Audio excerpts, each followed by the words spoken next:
오늘 한국 증시의 상황이 참 쉽지가 않습니다. 아침부터 매도 사이드카가 발동이 됐고 지수는 점차 낙폭을 키워가고 있습니다. 2,400선 아래로 이제 코스피가 내려왔는데 코스피 지수가 이렇게 2,400선 아래로 내려온 것은 지난해 2024년 11월 이후 처음입니다. 이렇게 낙폭이 좀 커져가는 상황을 사실 1년에 한 번 정도는 겪고는 하는데 오늘의 시장의 하락이 마치 처음인 것처럼 하락은 늘 쉽지가 않습니다. 오늘 코스피 지수는 현재 구간에서 2,330선까지 떨어지면서 거래가 되고 있습니다. 지금 시장이 왜 떨어지는지 여러분들 아마 다 이유는 아실 테지만 그 이유를 오늘 조금 더 자세하게 분석을 해보고 가도록 하겠습니다. 정말 관세 때문만에 떨어지는 것인지 관세 때문에 떨어지는 것이라면 이게 왜 문제인지 한 번쯤은 좀 짚고 갈 필요가 있겠는데요. 많은 증권사의 리포트를 저희가 좀 종합을 해봤습니다. 문제는 이겁니다. 지금 미국에서 발표한 관세율을 바탕으로 했을 때 미국 국민들이 아반떼를 사기 위해서는요, 여러분들 5천만 원을 내야 된다고 합니다. 그리고 애플의 아이폰은요, 지금 미국 국가가 발표한 관세율을 베이스로 했을 때 아이폰 하나에 500만 원까지 이제 가격이 올라갈 것으로 보입니다. IM증권의 커멘트를 베이스로 했고 웨드부시가 아이폰은 이제 3,500달러가 될 것이다 라고 전망을 했습니다. 물론 아직 모든 협상이 끝난 것은 아니기 때문에 정말 아반떼로 5천만 원 주고 사야 되고 아이폰을 500만 원 주고 사야 되는지까지는 아직까지는 명확한 결론은 안 났습니다만은 이게 만약에 진짜라면은 꽤 큰 문제가 되겠죠. 미국은 소비로 먹고 사는 그런 나라입니다. 소비의 비율이 굉장히 큰 국가인데요. 그런데 보시다시피 아이폰이 500만 원 한다면 누가 쉽게 아이폰을 구매를 하겠습니까? 그렇기 때문에 소비가 얼어붙을 것이다 라는 우려감이 크게 나오고 있는 겁니다. 그리고 이게 미국만의 문제는 아닙니다. 만약에 아이폰의 가격이 200만 원대, 100만 원대에서 500만 원대까지 오른다면은 미국 국민의 소비자들의 지갑이 다칠 테고 그렇게 되면은 한국의 밸류체인단에 있는 기업들도 역시나 마찬가지로 타격을 받게 됩니다. 아이폰 대부분이 중국에서 만들어 오는 걸 생각해 본다면은 중국 기업들은 물론이고요. 아시아 국가들이 아마 대부분 좀 크게 타격을 받을 것으로 보여집니다. 현대차, 기아도 마찬가지일 것으로 보여집니다. 그리고 두 번째 문제는 이거인데요. 관세율은 심사숙고한 계산에서 나온 것이 아니라 무역 적자의 비율에 따라서 단순 계산됐습니다.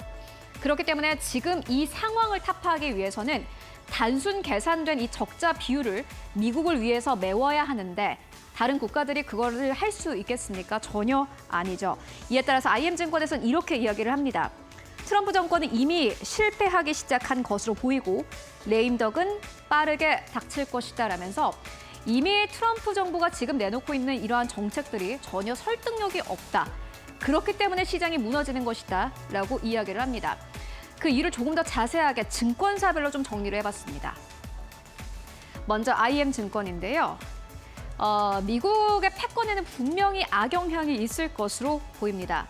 관용이 없는 제국의 패권은 오래가기 어렵다라는 게 사실 논리입니다. 그리고 이것도 두 번째로 생각을 해봐야 할 것은요, 가격인데요. 지금 미국 증시가 빠지고 있는 것이 오로지 관세 때문만은 아니다라고 짚고 있습니다.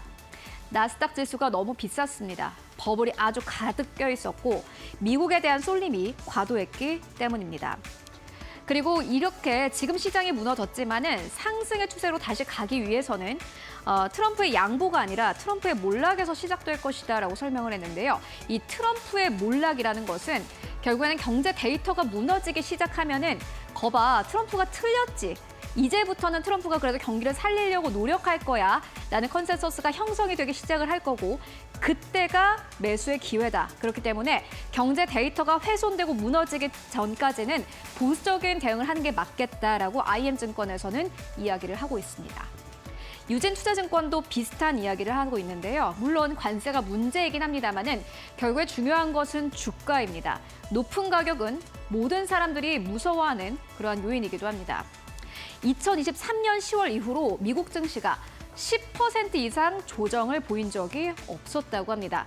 말 그대로 조정다운 조정이 없었던 건데 그런 측면에서 봤을 때 미국 시장에 대한 부담감이 계속해서 나타났고 이에 따라서 트럼프 대통령의 관세 이슈가 여기에 불을 붙였다라는 게 유진투자증권의 코멘트였습니다.